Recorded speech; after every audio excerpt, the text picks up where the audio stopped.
¿Qué tal? ¿Cómo están? Les doy la bienvenida a nuestra segunda jornada académica o clase sobre este tema que nos corresponde estudiar, como es la cristología. Ya en la clase anterior, recuerden, habíamos estado eh, aprendiendo acerca de los contenidos de este estudio de la cristología. Cristo es el eje principal de las Sagradas Escrituras de la Biblia. Y por ende está, digamos que todo lo que trata de él está intrínsecamente a través desde el Génesis hasta el Apocalipsis en las Sagradas Escrituras. Es importante entonces poder entender que a Cristo, si vamos a estudiar a la persona y la obra de Cristo, eh, debemos entender que está inmerso en todas las doctrinas de la teología sistemática, ¿cierto? Entonces, cuando estudiamos la doctrina de la salvación, por ejemplo, vamos a tocar a Cristo. La doctrina de la Trinidad, que hace parte de la teología sistemática, allí va a estar también la persona de Cristo. Por lo tanto, les va a hacer muy bien a ustedes como estudiantes poder tener un libro de consulta que trate el tema de la teología sistemática, que, bueno, hay muchos autores, les podríamos recomendar algunos. Voy a tratar de subirles a la plataforma a algunos links en donde pueden encontrar o descargar de manera libre algunos de estos libros, no solo de cristología, sino de teología sistemática. En cuanto a, digamos, hacer un recuento de la clase anterior, estuvimos hablando de los fundamentos de la cristología, ¿cierto? La vida, obra de Cristo, que tiene unos puntos determinantes en la historia de la humanidad, y es como poder conocer en detalle quién es la persona de Cristo y sus funciones en las diferentes etapas de su preexistencia, ¿verdad? Por ejemplo, en la creación, en la primera etapa de la humanidad, en lo que se llama la dispensación de la creación, que es la primera, o de la inocencia, todo, es decir, cómo se presenta Cristo, qué hace, cuáles son sus funciones, por así decirlo. También es importante conocer eh, qué hace Cristo como parte de la Trinidad. O sea, qué ministerio desarrolla Cristo allí como Dios. Y obviamente que el punto principal de la cristología son las enseñanzas de Jesús, desde luego. El poder sacarle el extracto, por así decirlo, a esas enseñanzas de Jesús nos va a develar, o nos va a revelar, por usar un término, realmente quién es Jesús, cómo vivió en la tierra, los años que vivió acá en la tierra, por qué murió como murió y qué validez tiene ante la ley judía y el cumplimiento de las promesas de las Sagradas Escrituras acerca de la tan anhelada redención de la humanidad, ¿verdad? También es importante entender aquí en este estudio de cristología la obra del Espíritu Santo a través de la vida de Jesús. Porque no olvidemos que Jesús por allá en el Evangelio, sobre todo en el Evangelio de Juan, a partir del capítulo 17, a partir del 15, él empieza a dejar encargos a sus discípulos, ¿no? Y entonces en una de esas les dice, yo me voy a ir, pero no los voy a dejar huérfanos, no los voy a dejar solos. Dice, aparece la promesa del Espíritu Santo. El Espíritu Santo es Dios, ¿no? También, y preexiste con el Padre y con el Hijo, con Jesucristo. Entonces él les dice, yo les voy a enviar. No es que no existía y no es que no estaba, sino que va a venir a hacer una labor nueva, una labor diferente que ahora va a comenzar a hacer, ¿verdad? Y dice, este espíritu les guiará a toda verdad. Y eso pues, sabemos que sucede en el libro de Hechos, capítulo 2, cuando es el advenimiento del Espíritu Santo. Y cómo la vida de esos apóstoles fue impulsada, fue transformada en su manera de vivir y en su manera de exponer las verdades del Evangelio a las personas del mundo existente cuando recibieron la promesa que Dios, que Cristo les había hecho del advenimiento del Espíritu Santo. Así que todo esto, digámoslo así, a grandes rasgos, es lo que comprende nuestro estudio de teológico sobre Cristo, sobre la vida y obra de Jesucristo. Obviamente que los fundamentos del estudio de Cristo se basa en la fe, ¿verdad?, del creyente. La fe del creyente que es capaz de ver hecho lo que no está hecho, pero que está prometido, que está sucediendo o que va a suceder. Entonces, la fe es un pilar fundamental de la cristología, nuestra fe en Cristo. La fe en Cristo que profesamos todos los cristianos, indistintamente de la denominación a la cual pertenezcamos o la cual profesemos. La fe en Cristo es lo que hace que nos llamemos cristianos, ¿verdad? Porque tenemos esa fe en que Cristo preexiste, que vino a la tierra en lo que se denomina su ministerio terrenal, que luego ascendió y que sigue desarrollando unas labores importantísimas, como dice las Sagradas Escrituras, a la diestra del Padre. Las Sagradas Escrituras, digamos, es el libro por excelencia que se usa o que vamos a estar usando para confirmar o afirmar o desmentir algunos de estos principios, los principios de la cristología. Porque es las Sagradas Escrituras quien cuenta la vida y obra de Jesús, de Cristo. Entonces, es allí en las Sagradas Escrituras, por eso vamos a usar muchas referencias, lo que se llaman citas bíblicas, muchas referencias. Ustedes en casa o cuando estén dedicados a estudiar, les voy a pedir el favor que las confirmen. Usen diferentes versiones, ¿cierto? Para que puedan mirar diferentes formas en que se describe esta verdad que confirma o desmiente algunos de los principios de la cristología. Entonces, la palabra es un fundamento. La Biblia, las Sagradas Escrituras es un fundamento básico, es un fundamento, digamos, potente para el estudio de la cristología. También nos basamos, ¿verdad? Nos fundamentamos en la historia de la humanidad, porque la historia de la humanidad confirmará o no el ministerio terrenal de Cristo, ¿cierto? La historia de la humanidad nos contará si sí o no existió y si sí o no hizo esto o lo otro que nos va a llevar a confirmar o a desmentir alguna de estas cosas. Es muy importante poder comprender los fundamentos, o sea, las bases sobre las cuales se hace o se sucede este estudio de la obra de Cristo.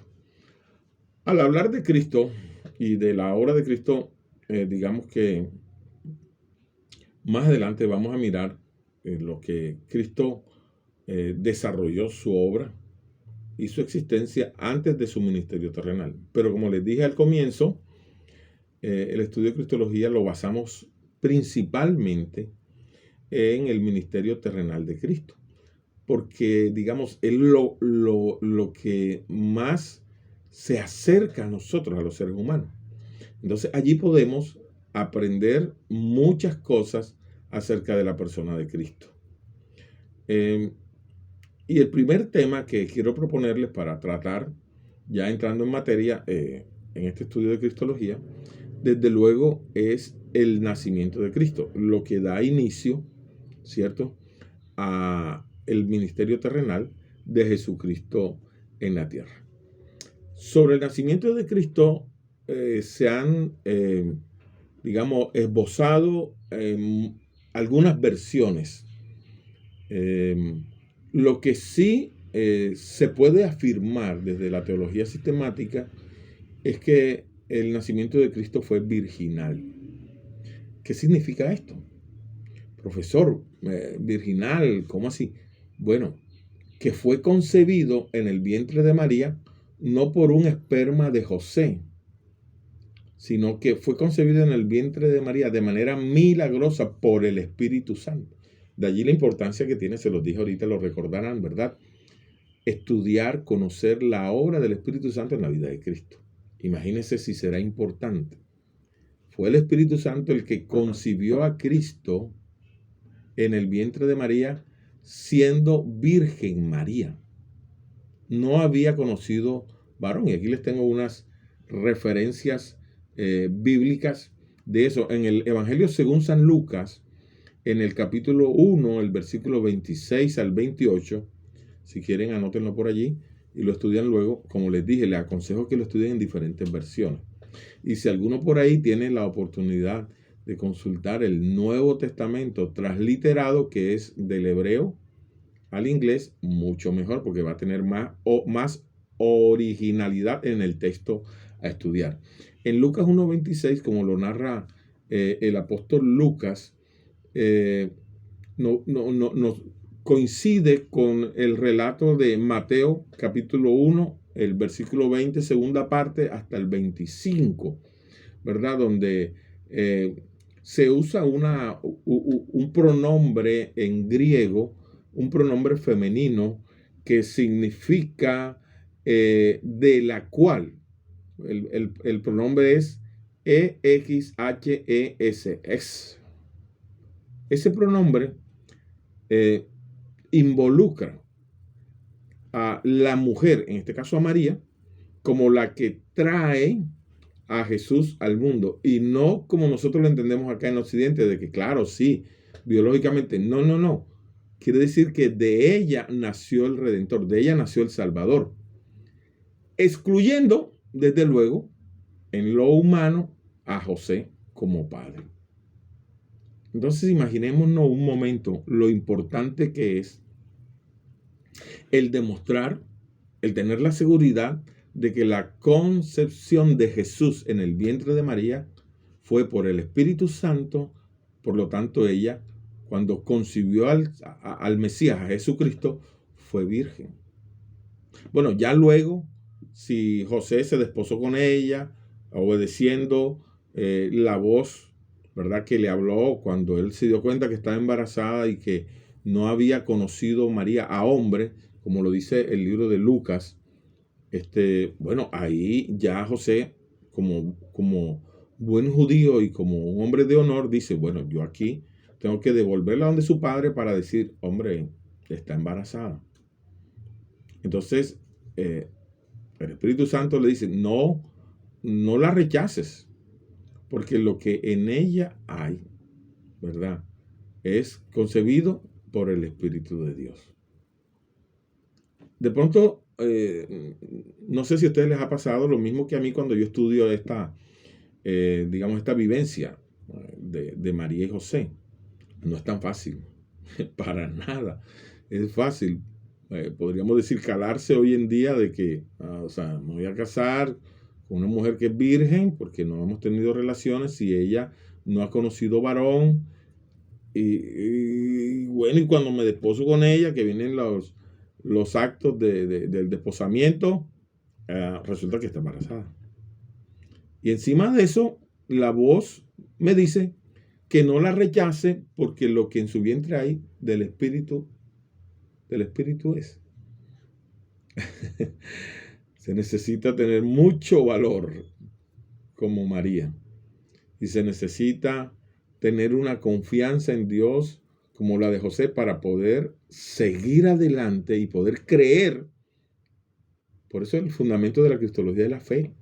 poder creer, ¿verdad?, que eso que le están diciendo es cierto y que lo que hay en el vientre de ella no es fruto de un varón, sino fruto del Espíritu Santo. Bien, eso descarta, ¿verdad? El nacimiento virginal de Cristo descarta la injerencia de un hombre. ¿Y qué importancia tiene esto? Bueno, en la doctrina de la salvación que ustedes van a estar viendo seguramente, ahí van a poder confrontar estas verdades.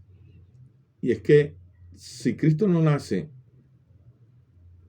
de la naturaleza humana a través de José, que lo engendra José, pero que el Espíritu de Dios lo toma, nace con la marca del pecado adámico, ¿verdad? Porque recuerden lo que la Sagrada Escritura enseña acerca del pecado original, que podríamos en resumen decir que fue la desobediencia del primer ser humano al cual se le dio unas normas de conducta que él debió haber observado y que en verdad observó la mayoría de ellos y que solo falló en esa. De todo, le dijo Dios, de lo que hay en el huerto puedes disfrutar, excepto de este árbol. Este está reservado para mí, no lo toques. Y él falló.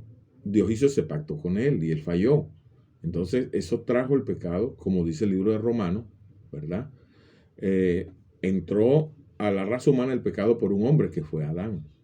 Pero también dice esa cita bíblica que por otro hombre, vea usted, llamado Cristo, porque fue nacido de mujer. Por eso lo podemos considerar como 100% humano, pero también en su naturaleza que vamos a estudiar más adelante, necesitamos considerarlo 100% Dios. Su deidad está al 100%, ¿verdad? Recordemos Mateo 4, en la tentación. El enemigo se le aparece y le promete una cantidad de cosas que el enemigo estaba en capacidad de prometerle. No sé si de cumplirle, pero por lo menos de prometerle sí. Y Jesús en una de esas le dice, si yo quisiera, le pediría a mi Padre que enviara ángeles para que me sostuvieran, haciendo alusión a uno de los salmos, ¿no?, de David.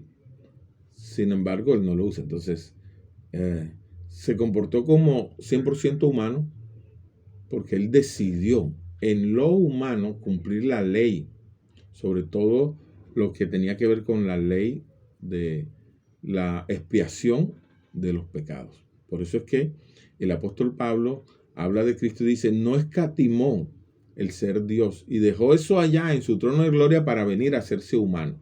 Entonces 100% humano, 100% Dios. Así que este nacimiento virginal de Cristo es lo que nos confirma, nos comprueba su deidad. Porque imagínense por un momento, si Cristo no es Dios, si Cristo no nace, ¿verdad?, con esa deidad y 100% humano, no podría como hombre haber cumplido la ley, pero Él la cumplió por nosotros. Cristo cumplió la ley por nosotros de manera que cumplió con todas las leyes, sobre todo la de la expiación de los pecados. Allí es donde Cristo cumple con el requisito para la redención de la raza humana. Por eso, el nacimiento virginal le da validez a la muerte redentora de Cristo en la cruz y a su resurrección. ¿Cierto? Porque como ser humano cumplió y no fue hallado en el pecado desde su nacimiento hasta su muerte.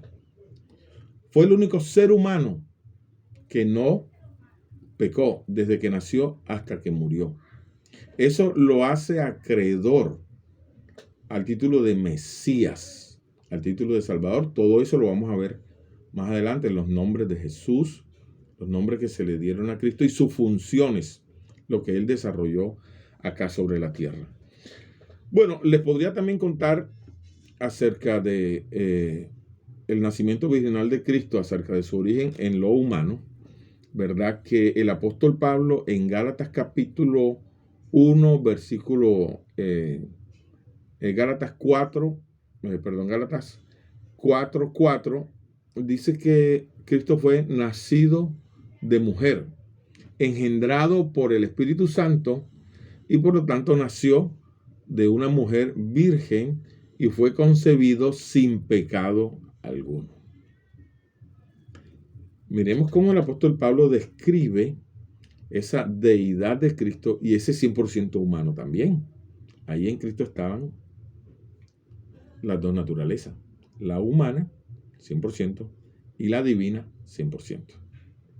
Recordemos cuando el soldado romano lo va a apresar ahí en el huerto de Getsemaní y Pedro, colérico sanguinario, saca su espada y le corta. El Señor le llama, Cristo le llama la atención y dice, hey, no, Pedro, o sea, no.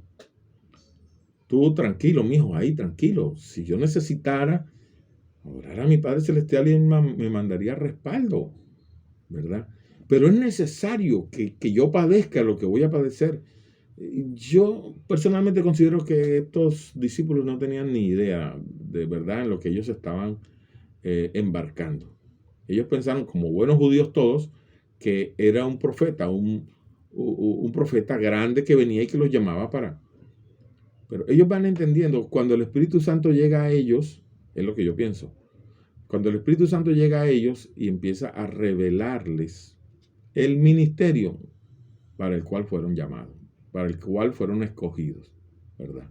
Bueno, en el Antiguo Testamento, digamos que desde el Génesis 3.15, lo pueden anotar allí, Génesis 3.15 es una cita muy importante en la cristología, porque digamos que es el primer lamparazo, el primer centellazo, el primer aviso que se nos da acerca de la llegada de un Mesías, ¿verdad? Recuerde que allí viene la promesa de salvación para la humanidad. ¿Y se la dan a quién? No se la dan a Adán, se la dan a Eva, a la mujer. ¿Por qué? Porque Adán pecó, Adán cayó.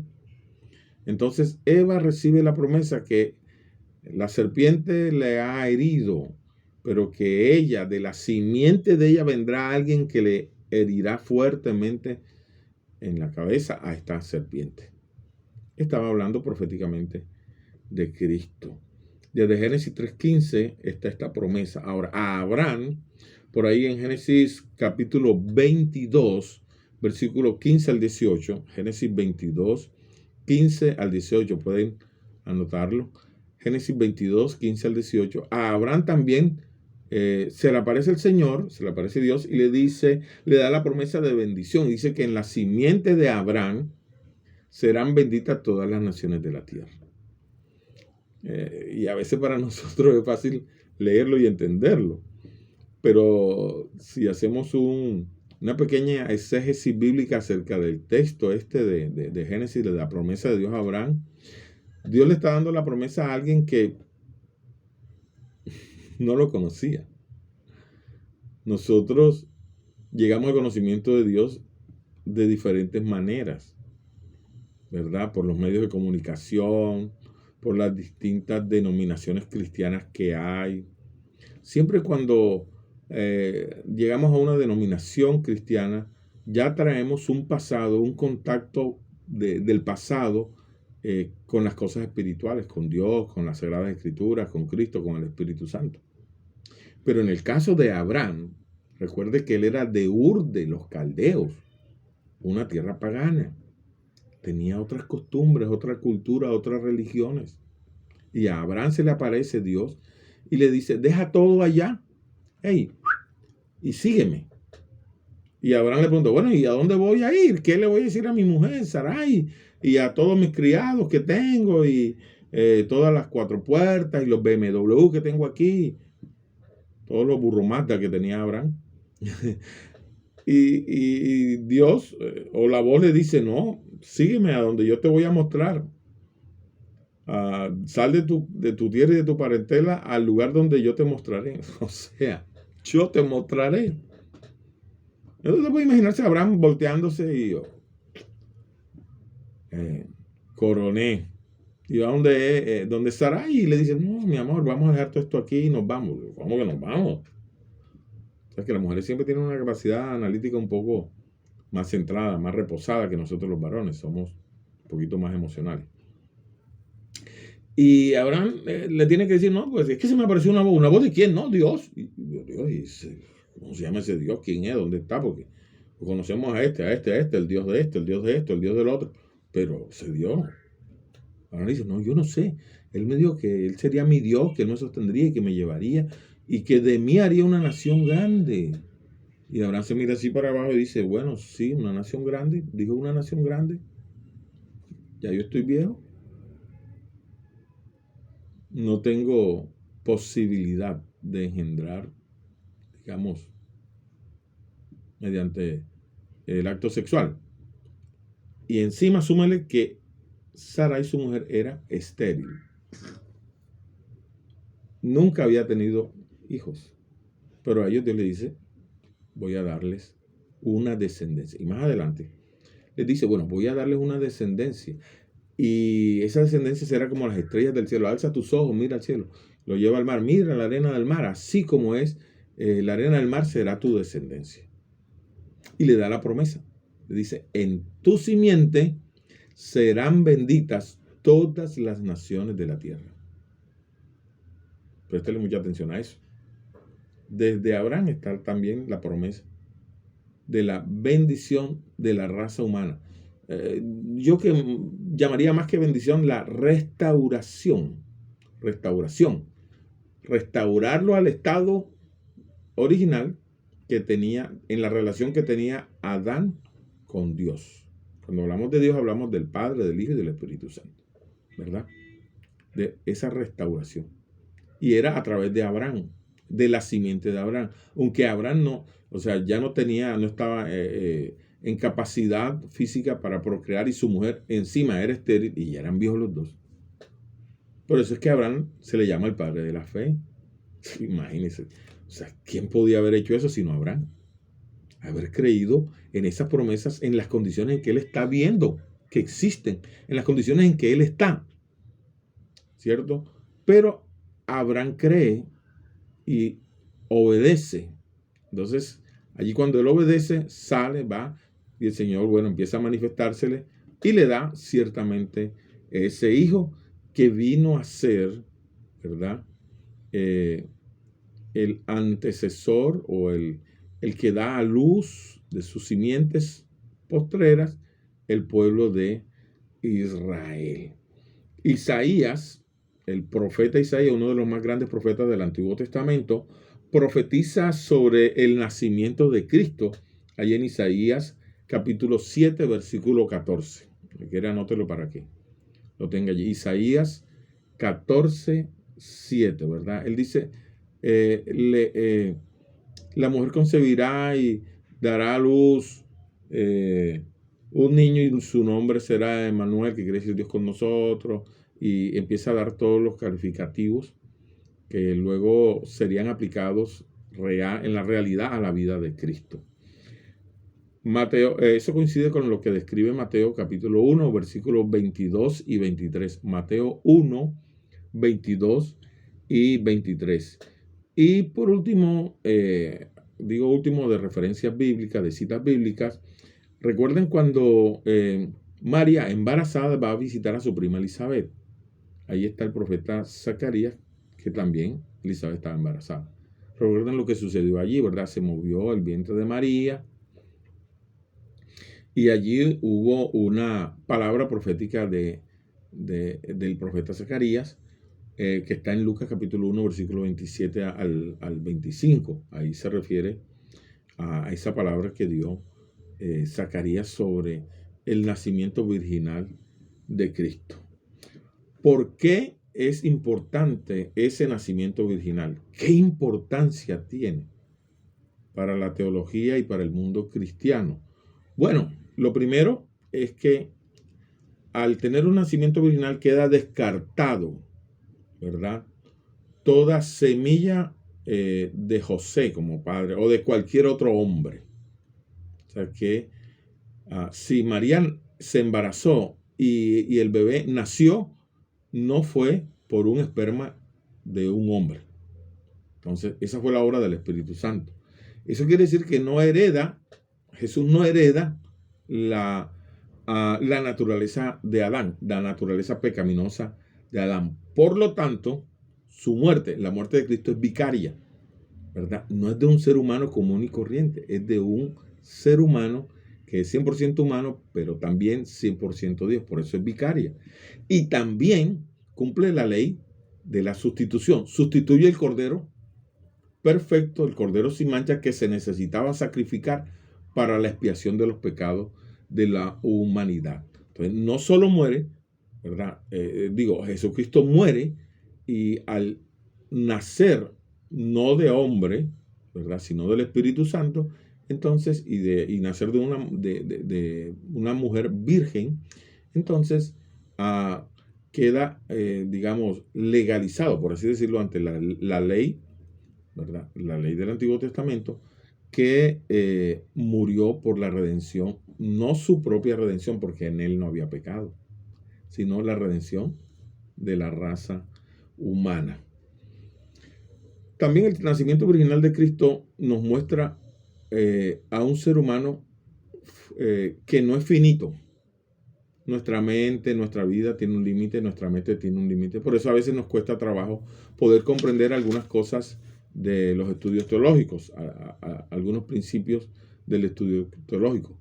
Pero al nacer de una mujer virgen que comprueba, vuelvo a repetirlo, el ser engendrado por Dios, entonces queda demostrado que sí fue el ungido del Padre y que fue su unigénito, como lo describe Juan 3:16, ¿cierto? El Padre Celestial, a través del Espíritu Santo, engendra en María a su único Hijo, que es Cristo Jesús, el unigénito del Padre. Y eso comprueba su origen de Dios, o sea, su deidad. Si no naciera, si el nacimiento de Jesús no fuera, o la concepción de Jesús en el vientre de María no hubiera sido virginal, ¿verdad? No hubiera podido dar cumplimiento a la ley establecida y sobre todo a las leyes del sacrificio y la expiación, como lo narra el apóstol en el libro de Hebreos, pueden anotar, Hebreos capítulo 10, versículo 4 al 10. Hebreos 10, 4 al 10. Y por último, si Jesús no nace de una mujer virgen, sino que nace como un ser humano, siendo solo un ser humano común y corriente, tocaría negar todo este tema escatológico de la segunda venida de Cristo, de su muerte redentora, de su ascensión al cielo, ¿verdad? Entonces, mire la importancia que tiene poder demostrar, poder entender por las Sagradas Escrituras que Cristo fue engendrado por el Espíritu Santo en el vientre de una mujer y que esa concepción fue virginal. Buenos, mis estudiantes, creo que hemos cumplido el objetivo hoy. Vuelvo a recomendarles que tengan libros de consulta. En internet hay libros y en las librerías también, sobre todo las que están por internet, con costos realmente bajos. Estudios muy recomendados sobre este tema de la cristología. Y sobre todo, como estudiantes del seminario mayor, yo les recomiendo tener sus textos de teología sistemática pentecostal. Muy importante este tema. Voy a subir a la plataforma unos links. Voy a tratar de ver si los derechos de autor de algunos libros me permiten poder subirlo a la plataforma para que ustedes los tengan allí de consulta, los puedan descargar en sus computadores o en sus celulares y que puedan tenerlos allí de consulta. ¿Para qué? Para que podamos avanzar en este estudio, porque yo lo que les doy acá es 30, 40 minutos, son unas pinceladas de lo principal de cada parte de la cristología. Pero realmente la cristología es muy extensa, como les dije, si es el eje principal de la relación de Dios con el hombre y de las Sagradas Escrituras, imagínense toda, digámoslo así, todo el pan que tiene para comer. Entonces ustedes, teniendo libros de consulta, van a poder ir adelantando, ir consultando y luego vamos a tener la oportunidad, creo que la próxima clase ya vamos a tener un foro, va a ser en directo y allí vamos a poder intercambiar ideas, ustedes van a poder digamos, presentar sus inquietudes y nosotros vamos a tratar de, en lo posible que esté, a tratar de resolverlas. Entonces no se olviden de nuestra cita semanal aquí en el seminario mayor Macpherson con esta materia tan importante que es la cristología, el estudio de la vida y obra de nuestro Señor Jesucristo. Yo soy Carlos Hincapié y les espero en la próxima clase para avanzar en otros temas importantes de nuestro estudio de la vida y obra de nuestro Señor Jesucristo. Muchas gracias.